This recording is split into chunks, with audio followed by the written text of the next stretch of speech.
Hey, everybody. I'm so out of my depth with this. This is the book launch for my book, and hopefully, some of you see this, notice, and jump on and say hello as I launch this book into the world. The Way of the Desert Elders has released today. How the wisdom of the ancient Christians sustains us today. And I hope that you will get this book, but I'm also going to be offering it free for 3 people. I have, in these little, I have picked numbers in advance so that um, it's random. And whoever types in elders, I'll mention this again too. If you type in elders and I pick your name from that list, I'll send you not just this book as a gift.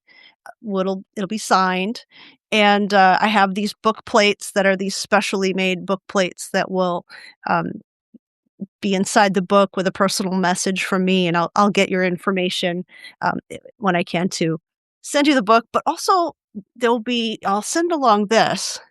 And this is a Orthodox prayer rope.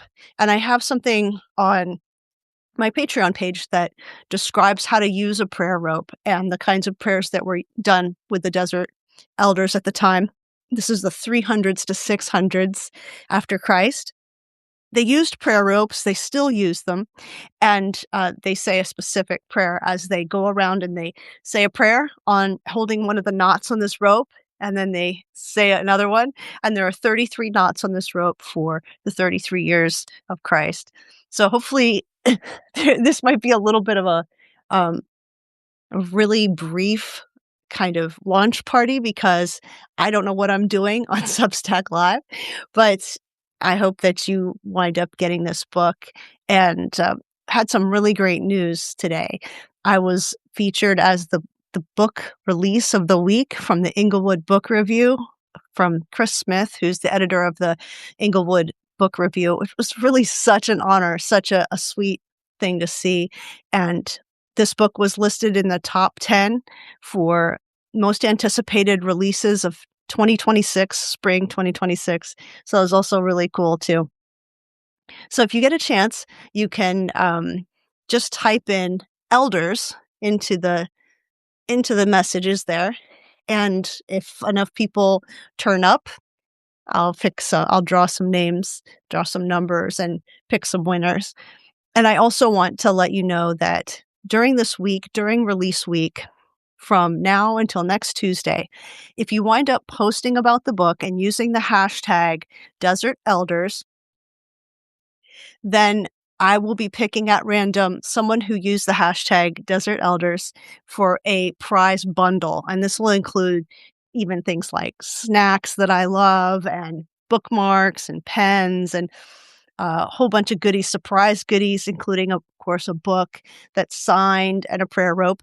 And I hope that you'll be interested in signing up for that by using the hashtag Desert Elders, whether you're looking forward to the book or whatever you might know about the Desert Elders, or if you already have the book, you can put a quote out there. If you've already read the book, and it would really be a huge help to get a review on Amazon or Goodreads or both. I would love that. And it really helps bring the book in front of more people's eyes when you do that. So I hope that might interest you. And I wanted to make sure that if you have any questions about the Desert Elders, you can just type them in and I'll try to let you know what I can. I'll try to answer your questions best I can. And I am really new to this. I've done podcasting for over 10 years and 2025, but it's so different than doing this live stuff all by yourself and trying to kind of man the station and everything like that. So I'm happy to answer your questions if you have them. And I will be doing Lenten every Sunday evening during Lent, 6 times, the 6 themes of Lent. And I hope you tune in for that. It will be streaming on StreamYard, but also on Facebook and YouTube. So there'll be links for that at my social media accounts on Instagram, at my website, lisadelay.com. You can tune in of course, there's no cost for those 6 sessions. And it's going to be on the 6 themes of Lent as guided by the Desert Elders and what they have to speak and say into these themes of Lent. So because some of us fast maybe during Lent. It might be one of the only times we do that. The Desert Elders can speak to that. They can give us guidance. And I'll also be having each week, I'll be having another a different author co-host. And I want to begin with, if she's available, and we're not sure totally yet, but I'm hoping to be um, having my co-host Phoebe, who's a Coptic Christian, come alongside and join me as a co-host and speak a little bit about Coptic Christianity, which was this kind of early Christianity and began in 35 AD. They trace their heritage back to being founded by Mark, the Apostle Mark, and it's a really fascinating tradition that we are pretty distant from in the West, in North America. So I hope that might interest you to come to those Lenten sessions. And this is all being recorded live. So if you know someone who might want to tune in to this or get the information that's in this, you can always check back and see what happened in this recording, in this live stream, which is an abject failure at this moment. So these are the book plates. If you'd like to have a book plate, I also will be taking the first 15 people who ask for it as you email me and give me your address where I can send this book plate to you, signed by me for your book. And you can send your email request to admin, ADMIN, at lisadelay.com. That's LISADELAY. And just mention that you'd like a book plate with your address, and I'll be happy to send one to you. And hopefully that's something nice that my publicist at Broadleaf Books sent these my way. Chloe, she's been just a fantastic help to me. And it's been really a pleasure to work with her and getting this book out into the world. You might want to also check, you could just do a search for this, The Way of the Desert Elders, and you'll find at least 3 or 4 podcasts where I've already been interviewed on this book. And it's been really a pleasure to talk about the Christianity that was there before the Roman Empire took it over. And when the Roman Empire took over Christianity, then essentially the mid 350s is when it really took off. That's when things got really institutionalized and people started using careerism to move up in these cleric roles and positions in the institutional church. And that's when it became very corrupted with money. It was used for power. And it's a different kind of Christianity that happened when the people of this book were responding to this takeover, and they were fleeing into the desert to lead a more devoted life. They were fleeing for all kinds of reasons. Sometimes they were escaping arranged marriages. Sometimes they were trying to get away from the terrible situations of their life or uncomfortable situations of their life. But they also wanted to lead devoted and simple lives in austerity. And so these figures in the book are so, I mean, they've just become my friends and my spiritual directors along the way. And I'll let you know who is in this book. So who's mainly featured. It's first is St. Anthony the Great, and many people have heard of St. Anthony the Great, the desert hermit. And then he winds up being the way to explain the first vice or the first afflicting thought, which is gluttony. And that's what will mess you up as you try to become more simplified and devoted. If you're going out to the desert, or even if you're trying to be more disciplined in your own life, some of these things will rear their heads at first. And the 3 of the body are in part 1. So part 1, the temptations of the body are gluttony, lust, and avarice or greed. And so that's the first section of the book. The second section of the book is the mind, the temptations of the mind. And these are wrath, which is stored anger, acedia, and despondency. And then the temptations of the spirit, the third part of the book, are vainglory, envy, and pride. And the Desert Father Evagrius talked about these 9 afflicting thoughts, which later became the 7 deadly sins and became more centered around moral failings. But that's not what Evagrius was up to. He was definitely trying to warn people and be sort of a preventative spiritual medicine man who would tell you, this is what's coming on the road ahead. You're going to be dealing with these 9 things. When they happen, repent. You don't have to feel all ashamed and all sinful and horrible and like a worm. You just have to turn back to God and do the things that counteract those vices, which are all in here too. So I talk about the corresponding virtue that goes along with the vice, or the afflicting thought, as he would call it, for each of the 9. And then at the end, there's a part 5, which is the ways of the desert. And here's where I talk more about the day-to-day lives that the desert fathers had and what their lives were centered on. And there's quite a bit of centering on stillness, solitude, and silence. And those are very inspirational for us to draw into our life today in new ways, because we're completely inundated with media, with all kinds of news and input and all sorts of distractions that lead us to spiritual thirst. And so the 2 chapters in that final part are intimacy with God, and that is toward preventative spiritual medicine, and 11, keeping the elders close, a rule of life. And I wanted to end with developing a rule of life. I don't go into incredible detail, but I am going to be following up with that and talking more about a rule of life in this coming year, what it means to create a rule of life and put one together. And I talk about the habits and the patterns and the values and how you wind up drawing up a rule of life. And this rule of life is still done in communities like monastic communities, intentional communities, where they might follow the Benedictine rule as a rule of life, or the Augustinian rule. And you can create your own, whether it's with other people or just on your own, and kind of prioritize how you want your life to look and how you want to be in the world.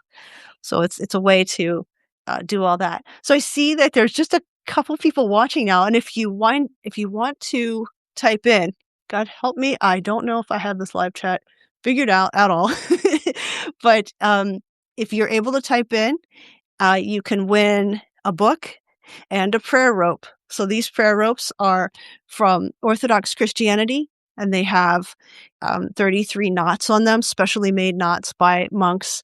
And this is like a fundraiser for their monastery. And I'll send you the book and the prayer rope if you want to type in elders, or you can email me at admin@lisadelay.com. And I hope you do that, because I would love to give away some books and some prayer ropes to encourage you. And if you don't become one of those first 3 people, you can also just email and ask for a book plate, a signed book plate you can put in your book. And to get the book, I'm going to actually type in a few things here. I hope you can see this, tiny.cc/elders. That will get you to a place to buy the book. And it's really a good book to use in a group. I'm going to be doing 5 Sunday school lessons at my church on the Desert Elders and going through the book together a bit. And I'll also be doing some online book club stuff more in April, May. I'll be doing 3 sessions for just book club talking about it, having a conversation with another author on the themes of the book.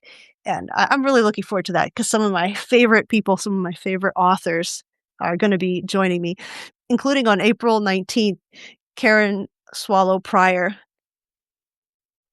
who's been just such an incredible example of integrity and of just support. It's just been great. She's a fantastic writer, brilliant teacher, and a stalwart online voice of reason. And we're going to be talking about virtue as it is in her work and as it relates to the elders in the book. And so I hope you join me for that. There'll be links for that coming up as it gets closer to the date on April 19th. So stay tuned for those announcements. And I hope that you will send me an email at admin.lisadelay.com to pick up a prize, pick up a giveaway that I'll have sent to your house if you're one of those people chosen. I have some numbers that I put in here ahead of time, and that I'll be picking randomly for the people who send that in. So, it looks like a very sparse crowd tonight. So, if people don't have any questions, I don't see any of that. I'm just gonna look here. I have Substack on my phone and also Substack on my computer. Let me just look here. Oh, okay, there we go. Whoa, that's so weird. Okay, good, good. Okay. Um, so thank you to all who've joined me here today. It's always weird to be live, and I think that one of the things that might work out better is to do this on YouTube on one of those things. I noticed that Substack is a little wonky here, but hopefully you can hear me, hopefully you can see me, and I'd like to read to you a little section from the book. First, I'll read a little from the introduction, and I hope this whets your appetite if you're not already a reader of it and already if you haven't purchased it already. So Abba Macarius the Great lived from 300 to 390 after Christ. He says, "For where the soul feeds, there it is nourished, either from the world or from the Spirit of God." And that is just one of those wisdom nuggets that we can really take and meditate on. So I'll read it again. For where the soul feeds, there it is nourished, either from the world or from the Spirit of God. And that's kind of one of those guiding wisdom pieces that would have really helped those desert seekers. This desert period of time was something that many of us have no real clue about. But at one period of time, in the time of the most popularity of this movement, there were up to 500,000 people out there in these different places that sprung up like cities in the absolute middle of nowhere. They'd have very little, they'd subsist on very little. It was 3 to 5 days walk to the next real town, the real inhabited town. And these communities sprung up around usually wise abbas and ammas, mothers and fathers. Women had ran the the female communities and men ran the male communities. And many times out in the desert, women outnumbered men 2 to 1 in certain places in the Egyptian desert. We hear sometimes about the desert fathers, um, but not as much about the desert mothers, and their wisdom is preserved just in part. Many of their lives, hundreds of thousands of their lives, are lost to history because they were not considered valuable or important as the men. Not that different from today. But I will read a bit to you from the introduction as we begin, just a short bit to hopefully whet your appetite.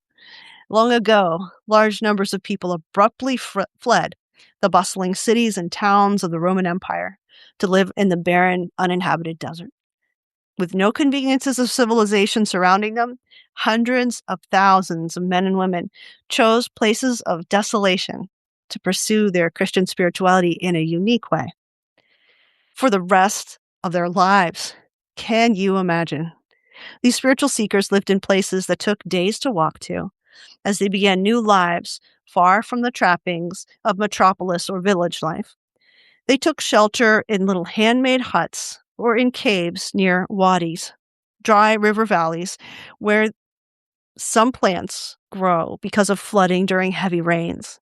Their lives of self-denial and austerity consisted largely of solitude, scripture, and prayer. Who they were and why they did it, and what they can teach us now are the focus of this book. And so that's just the first 2 paragraphs of the book. You'll find that I only think I got to all of them, but you'll find out about St. Anthony and his encounters with demons in the first chapter. You'll find out about Mary, the grazing hermit, and her background as a very sexually promiscuous woman, and her conversion story, which is really interesting and inspirational. And then avarice is talked about in the 3rd chapter. And in this 3rd chapter, I concentrate mainly on a lot of the women. They're clustered into one chapter to really focus on them. A lot of the women, it's called Ladies of the Realm. And there's women like um, Marcella, Paula, um, Amma Melania the Great, and her granddaughter, Amma Melania the Younger. And this is why the First Lady has this name, Melania, is because of this Eastern Christianity that is um, more prevalent and widespread where she comes from, where the First Lady comes from. Moses the Strong is in the Wrath chapter, fantastic, probably very arguably, aside from Evagrius, probably my favorite desert father. And he was originally, his life began as a kidnapped slave from Ethiopia. And he led an insane life that I go into his crazy backstory that is just so, it's so full of activity, it's so full of violence, and his conversion is stunning. Then I talk about the dwarf that was the Abba, wee Abba John. And if Paul Dunkledge, who was famous for his Game of Thrones, if he ever wanted to do an Abba John biopic, I think he would be perfect for it. He would be fantastic, Abba John, who was just so beloved. And Abba said of him that he was such a beloved figure that he had everybody wrapped around his little finger. He was just so kind and so gracious. And then Anthony's successor, who was Macarius, is the next one for despondency.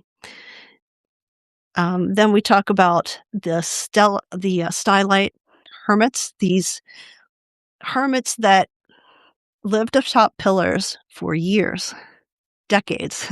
It's something that's almost impossible to wrap our brains around, that they would be atop sometimes 50-foot tall pillars and stay there for years as an act of devotion. And they became basically celebrities in their time. Where they stood became tourist attractions and drew rivers, they would say rivers of pilgrims out to see them. And then I talk about, actually, let me go to this page 153. So the book is really centered on stories, and that's what made it kind of extra fun to write. Unlike my other book, The Wildland Within, I don't think you could see it. This was my first book on spiritual formation. This was sort of a lot harder to write because it was a lot about the interior work we need to do and undergoing transformation. But this is much more biography based, which is really fun. And so I wind up in chapter 8 talking about envy, and the main person I talk about here, let's see if I can find them. There's quite a few stories from quite a few people. And let's see. Oh gosh, where is this? Abba Poman makes his way into here. Anthony again. What else? Yeah, Poman is featured. There's quite a few pilgrims that are, Abbas that are featured in this one. Let me just, I timed out. I'm not sure if you can see me or what. Hopefully it didn't go off the screen there. And then the last one is Pride, and that's Evagrius. What was really cool is that the Red Letter Christians, that website and that newsletter, have featured me there as an author starting yesterday, and they have a chunk of this particular chapter on pride, and Evagrius's teachings on pride is featured there. So if you go to Red Letter Christians and you search for The Way of the Desert Elders, I'm sure it'll pop up. Also, just Google my name, Lisa Colón DeLay, and Desert Elders, and certain things will pop up that you can look at and read an excerpt of this pride chapter. They asked to be able to do that from Broadleaf. And so as I wind this down a little bit, I want to make sure that I end where I love to end the most, which is to offer a blessing to you as you're spending your night, as you're moving on from this little mini event. And there's a lot of tumult in the world right now, and in the United States, certainly. And the Desert Elders give us a kind of comfort and they speak to us from ages past in ways that are incredibly timeless. And I hope that they inspire you, and I hope that this blessing lands with you and gives you peace. So hear this blessing. May the nourishment that comes from God be yours. May you find in your desert places the abundance that can only come from the source of all goodness and life. May the stillness within subdue any fear and overcome any sense of isolation. May the depths you find be fertile ground and the womb of new spiritual life. May the way of simplicity, wholeness, and devotion inspire you and be your contentment. May the trifles and enticements of this wanton world shackle you no more. May you nourish the relationships that bring loving mutuality and ongoing care. May you sit in your cell so it may teach you everything. Amen. And God be with you. So I'll just end a little bit with this idea of sitting in your cell. That was what pilgrims to the desert seekers, and people who lived there, they would be mentored by a desert father or mother. They weren't just allowed to wing it and go it on their own. They had supervision. And they were told, sit in your cell, and your cell will teach you everything. And for us today, I think we can think of the cell, this is why we have cells in prisons, penitentiaries, because they're supposed to sit in their cell and be taught.